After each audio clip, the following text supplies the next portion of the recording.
So, this morning I'm going to talk about how social can enhance brand trust. See, brands need to be trusted by audiences. In fact, brand trust is one of the most intangible advantages a company can have.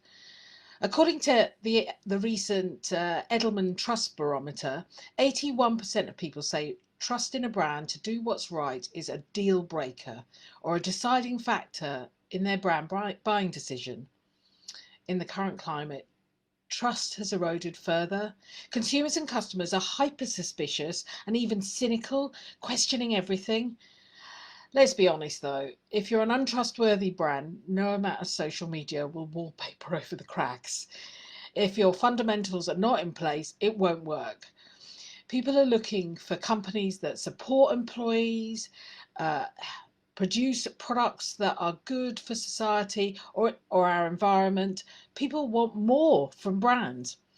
Social is instead your opportunity to demonstrate your brand purpose. With the right messaging, it can enhance your company reputation and accelerate trust. Even for those brands striving to be better, the right communication will do a great deal to enhance trust in the brand. But even trusted brands can ruin their reputation on social. A badly timed tweet, an Insta post that virtue signals, the skirting around of fundamental issues with a product or a service, it's being it's becoming harder to hide misdemeanors and inconsistencies. The world is now fact checking your commitments. The Edelman research also shows that 33% of people had convinced others to stop using a brand that they felt was not acting appropriately. So, what does this mean? Social is both an opportunity to build on brand trust and and it's also your risk to reputation. So, how do you walk this fine line with your messaging, your content, and communications? Here are 4 areas that you should consider. Number 1, think before you speak. Social is your brand voice. It needs someone at the helm of your social that is not only an expert in the channels, but is a hard bitten marketeer with comms experience in years, not months. You need the talent and skills of experience that will consider misinterpretation or insensitivity long before the tweet is scheduled. Bots and automated responses don't fare well either. Well, not yet. Not without someone watching and taking care. The recent ASOS shenanigans by customer service on a marketing promotion are either rogue community managers or a bot. Suspect it's the latter. Either way, they're not building trust. You'll need to think deeper too about what you're communicating. Not just who's doing it. You will need to create content that solves rather than sells. No one likes to be sold to, and it creates a transactional relationship with your audience. When appropriate and meaningful solutions to problems people are facing right now are going to have much more impact today than ever. Let's get these fundamentals right so your audience will get to know your voice and what you mean to them. Number 2, show up and be kind. So recently, Keith Weed, president of the Advertising Association, said recently, I'm a big believer that 80% of success is showing up. Brands can't show up physically right now, but they can show up in people's lives and find ways to encourage them to connect with our brands. No one wants a fickle friend who shows up whenever it's all about them.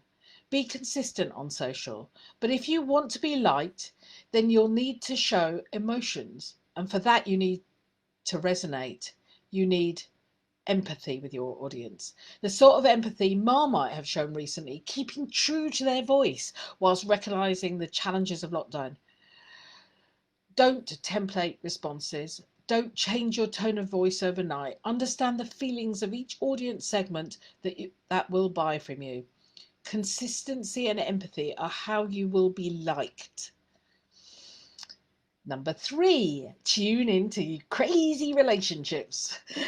Listen to your customers. I know I bang on about social listening, but if you don't use the Brandwatch platform, you are working with one arm tied behind your back.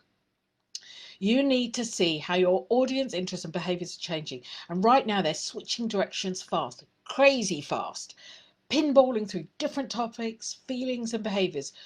You can't be relevant if you're in a vacuum. And whilst relevancy builds relationships and trust, don't get so personal with the data that you come across as creepy. That will break trust. Consideration to relationships must go further than those with your audience. Consider who you're partnering with, who are your advocates and influencers, what other brands are you connected to, and where will you advertise, where will you be seen. All relationships and associations will matter to you if you want to accelerate brand trust. The fourth and last one, most important one, the proof is in the pudding. There is nothing like someone else saying that you're a trusted brand. And user-generated content, or UGC, is your wonderful cornucopia of social proof. From online ratings and reviews through to blog posts and the content about your brand being shared across social, UGC is abundant.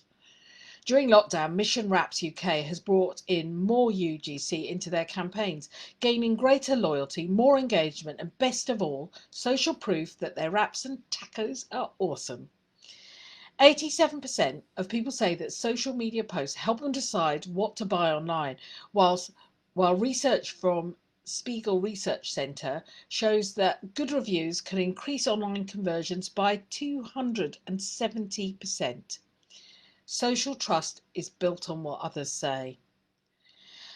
As I said at the start, social marketing will not make you trusted if you're not already on that path, but it will accelerate and enhance brand trust, something customers and consumers value enormously right now. Your strategy is to get your audiences to know you, to like you, and eventually to trust you.